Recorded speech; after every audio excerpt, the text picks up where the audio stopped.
Hello, my name is Amy Thomas, and I am a registered nurse at Untitled Health here in Salisbury, Maryland. We also have a hospital in Seaford, Delaware, as well as surrounding areas here in the Salisbury, Maryland area and below. We have all been working hard during this COVID crisis. Did you know that nurses are essential to patient care, but most nurses feel undervalued? This pandemic has really brought that out.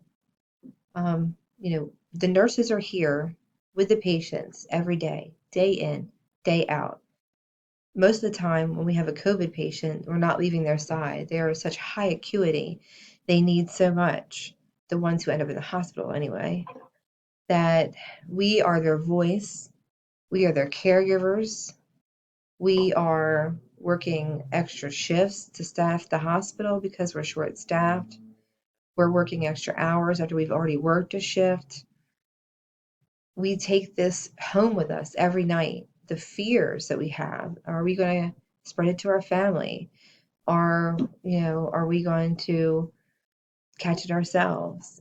And through all these fears and all these feelings and all this work we do to save these patients, we don't get any compensation that goes above and beyond as we do. So that leaves me wondering, why is that? Why is it a McDonald's worker can get hazard pay for dealing with the public who might have COVID, but nurses in a hospital don't? I conducted an anonymous survey for my research project, and I had 36 nurses who participated. And out of those 36 nurses, 75% of the nurses surveyed felt that they should at least have a $4 an hour hazard incentive each hour they work on top of their normal salary before going through this pandemic and working it. And I know a lot of people say, well, you're a nurse. That's what you signed up for. But no one signed up for a pandemic. No one could foresee a pandemic. Pandemics aren't your normal everyday stroke, heart attack, cardiac arrest. You have this illness, plus you have all those at the same time. And we're tired. We're burned out. We feel our patients. We have such empathy for them, and with them not being able to see their families, we are there with them, and we feel like they deserve more. We feel like we deserve more. Mental Health has added a bonus program. While I was doing my research, that came about. So that has helped some, but that doesn't make up for long term what we've already been through, what the future will hold, because it's only temporary, just like other things. Um, and out of that survey I did, 97.2% of the nurses for that survey just felt like the bonus program wasn't enough. My recommendation is that Title Health form a committee and search with staff, nurses, and management alike to find government funding, government incentives, and or possibly things that Title Health can do here to benefit us an hourly way during this pandemic. And I did these researches through primary and secondary research, articles that I've read, interviews with my unit manager, Emily Cofield, and the anonymous survey I did with 36 nurses. First thing I want to talk about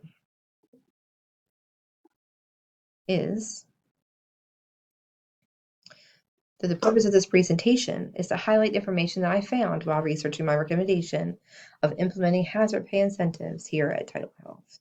So this is what I'm going to talk about today. I'm going to talk about how I got here and what I think the future should hold for this. Now, as I stated in my introduction, these two graphs are part of my survey. As you can see, on question 8, do you feel the bonus program is sufficient enough for compensation? And 97.2% said no. And 75% of those same surveyed said that they don't feel they feel like they should actually have a $4 an hour raise. So we're going to get into that deeper as I get further into my oral report. So some government incentives that I came across that are just ideas right now. None of them have come to light, which is also an issue.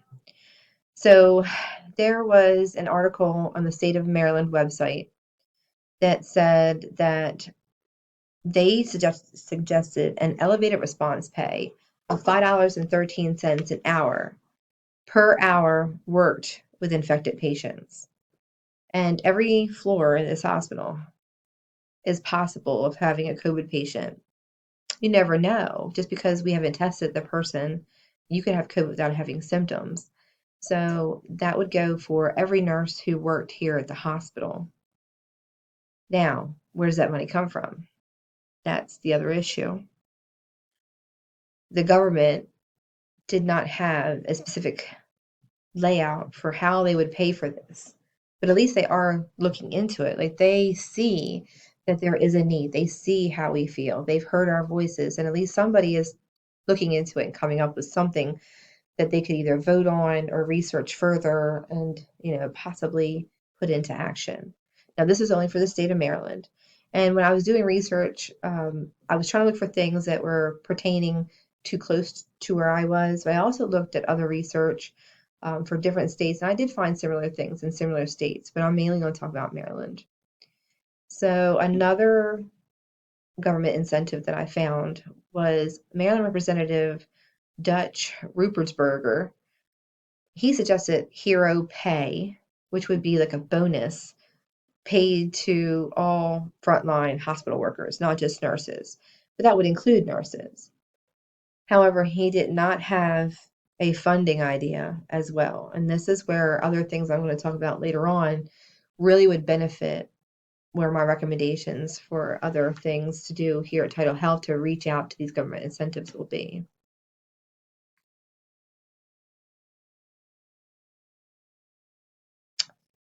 So, one of the things that I would like to talk about is the hazards of the pandemic. So, one of the large hazards of this pandemic is the short supply of PPE, which is also personal protective equipment. And for time purposes, for the rest of this oral report, I will be referring to personal protective equipment as PPE.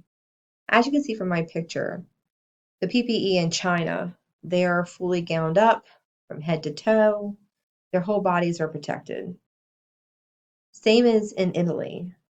And these are two places that were hit very hard. They are geared up like they're going into germ warfare, because we are. We are in germ warfare. However, you see in the picture with a woman standing in the yellow gown, that's the United States. That is what we have. We have an N95 mask. We have a isolation gown. We have gloves. We have a shield or helmet. And we also have a surgical mask. Now, however, because we're in short supply, we have to wear most of that stuff for 5 shifts, not the gloves and not the gown itself, but the masks. The masks we have to wear for 5 shifts, not 5 times of putting it on, but 5 shifts, because they know there's a shortage, and that's the only way they can guarantee that we can all have a mask. And some of us have went so far as to actually buy our own. We've bought our own shields, we've bought our own helmets, and there lies the fact that, now we're paying for our own things. So where's that money supposed to come from to reimburse us? Everybody thinks nurses make this wonderful salary. And I mean, yes, nurses can make a good salary, but you have to work your butt off for that. You have to work a lot of hours. So in my interview with Emily, she was very proactive about wanting to have this incentive come to light for us. She told me that the training for a new nurse at Title Health is $35,000 on average. So if we have a nurse come in and we don't retain these nurses because of the stress of this pandemic, then the hospital's out $35,000 for these nurses that they trained, and another hospital or entity is going to benefit from them. So, and the new orientees, they can't sign up for extra shifts, so it relies on us who have been here longer pick up the slack and make these extra shifts happen. So, and another thing with Title Health, all new nurses start out the same exact pay. There is no, well, you have experience in this A, B, and C area. We're going to give you a little more money. That doesn't happen. All new nurses start out the same rate of pay. And training during a pandemic has been really hard because a lot of these new nurses are coming out of nursing school. Some of them haven't touched a patient in over a year. Some haven't seen much. And so we're doing a lot of on the job training during a pandemic, which is so hard. But right now, the current bonus program, you must sign up a week ahead of time. And the current bonus program pays $450 per shift for the RN. Now, just today, they changed it where you can sign up 24 hours ahead of time. But I heard that was before I did my research. So that was just new as of today. The bonus shifts you participate in, you were the first one to be pulled to another floor. So you're not going to be on your home floor you signed up for. So there's stipulations. If you're late or you call out that week, you lose all that bonus pay. Plus, you still have to work that shift you signed up for. So there's a lot of stipulations attached to it that nurses feel like that's just not helping us. So there has to be a better way.